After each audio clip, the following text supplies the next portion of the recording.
questions, but I have to cogitate on them as we ride, you know. All right. I'll ask. If you formulate them as you ride, just stop and talk to me. This is not a two-way system, it's a one-way system. Okay. But you also can email me or you can always call me if something comes up. But what I want you to really think about, this is a completely different type of horse than you've ever had. So your position, your posture, especially dropping your head, has a profound effect on her balance. And her tendency is to really push from behind, and she's not strong enough yet to balance in front, so she rushes, okay? So I don't want to see how big she can move. I want to see how balanced she can be, all right? And with shoulder control and with more longitudinal balance, you'll be able to move along very quickly. But if she's over pushing and pushing herself onto the shoulders, you'll feel frustrated in the connection, and then if there's more pressure on the tongue might want to pop out, okay? All right, so you're looking at the top of the trees. She's always round. So you can, when you get in the habit of looking at the top of the trees, then you can look at the top of her ears. You need to break the habit of looking at the inside eye or nostril, all right? I do it all the time too. I'm really good at it. But with a horse like this, it really affects her balance, okay? Look how cute she is dressed up with her white wraps on. Darling. Yeah, darling. What a cutie. She's really nice. Purple doesn't go with her, though. I was going to wear my purple outfit. Purple on a chestnut doesn't always work. Unless you're 12. Unless you're 12 and then you don't care. Yeah. Okay. Trees. Thank you. All the time. She's always round, Emily. You never have to worry about that. You have to worry about what's happening behind the saddle. All right? So, working trot rising, some circles, some diagonals, some changes of direction. And just think about if she moves too big, slowing your posting, closing your knees and thighs as you rise. Change your posting diagonal. There you go. Some horses you can really feel it on, some you can't. Good. This is not slow. You see the videotape. Sure, you know, she's looking around. She's got to warm up. But when you look at the videotape, look at the hocks. They never quit. So this is not slow. So it's easy with a horse like this to push him into bigger and bigger and bigger and bigger and bigger. Short-sighted. Without a half halt, who cares how big she can get? Really? There you go. What a girl. Lots of petting with the inside hand. Talk to her, even though I'm in your head. Talk to her and say, "That a girl, you're such a good girl." Change your diagonal, Emily. There you go. Good. Good girl. 1, 2, 1, 2. No, faster. 1, 2, 1, 2. So if it feels like with a horse like this, the half halt or the downward is as easy as the upward, you're going in the right direction, okay? If it feels as if you need to constantly half halt or that the downwards take tons of preparation, she's overpaced, all right? Tops of the trees. So you got to come up with buzzwords that work for, you know, and I don't, what can I tell you? I don't know why. You know, why do you choose something over another? Well, partially because you have no clouds here. So I can't tell you look at the clouds. This is a very good thing. Trees or the top of the barn. What you need to do a lot of times with students is get very specific, like the windmills. Not windmill, but what is that? What do you call that thing on top of it? Pergolas. The weather vanes. Yeah, the weather vanes. Or the pergola. Or clouds if you can find them. And there's no rule about posting diagonals. It just affects your horse's balance. So I wouldn't obsess over it if you don't change it every time you change direction. But just if you settle on a circle, just feel which direction she's boosting you and be able to change it. Wow.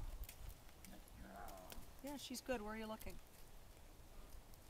She's good. Pat her tongue. You can pet her. You know where her neck is. You can pet her without staring at her head. Good. So just a little bit more trotting and then a little canter each way. Think about what we talked about yesterday. Shoulder control, having gotten the half halt through to allow the transition to happen. Red mares are generally very sensitive, dominant, but the orphan factor changes everything. Okay? Lots of good girls because they very much respond to voice and tactile reward. Trees. Yeah, there you go. Now, I want you to step down and forward into your right leg. You'll see it sneaking back on the videotape. Yeah. Isn't that easier? Yeah. Jeez, I don't know how you've been riding that other trot. That's just huge. And as she develops, you know, the shape of her neck is okay. I mean, I can tell you've been riding her correctly. But without more top line, it's almost like it's all legs and no real support. So the more she adds muscle at the base of the neck and along the back and on her hindquarters, the more she can move big without losing your half halt. Okay? She's really nice. And don't, you know, if you see on the tape the tongue peeking out the left, I don't care. Don't worry about it. You know, you can always disguise that with a little bit of sugar or oily oats, or there's things, you know, things you can do in terms of, or those gum bits to get them to suck a little bit on their tongue or on the treat so that they keep their tongue down, but don't worry about it. I mean, to me, if I were judging, as pleasant as she looks, I wouldn't say anything about it unless she really started to extrude it. And if she does, it probably goes back to a little nerve damage from the scenario you described to me. Okay, turn your left thumb over. So if it's just a teeny peek, don't worry about it. Focus more on being able to move your fingers and keep her chewing than going, oh my God. You know, one thing that'll carry over with you, you know, you learn to deal with it, but you can't help but think about Valare's tongue. Because he would wipe his eyebrows with his tongue. He did. It turned out he'd gotten some bird shot in his head and it affected the nerves in his mouth, and that's why he did it. Trees. Always. Good. Show me a little canter. And tap her behind your leg. Don't tap her so far back. You don't want her to get croupier like that. That was a misplaced tap. I'm a big tapper on the shoulder and or right behind the leg. Your right leg is too far back. And look at me. You got to break this habit for the right lead transition. Look. Hip get there before the shoulder does. Wow, look at this canter. Feels fabulous. I would hope so. Terrific. Wow, look at that. That's an 8. I'm sure to you it's a 9. Judges are a tough sell. Doesn't matter. So if that happens, she dropped her back, she just wasn't quite able to stay balanced, and you both kind of got discombobulated. Just regroup, do it again. So if that happens, that's a little bit of a sign of weakness, all right? She's not being bad. She's saying, oh God, this is hard to canter like this. Because without meaning to, you've been using speed. Speed, we have to use speed when they're really green. How do we keep, you know, they don't know. They're learning how to canter with a weight on their back. But you're way beyond that. So speed now doesn't have a factor. And she needs to get strong enough to canter in that canter all the time. I don't care what you're doing. I don't care if you're warming up for flat work or if you're jumping. This should be her canter. Okay?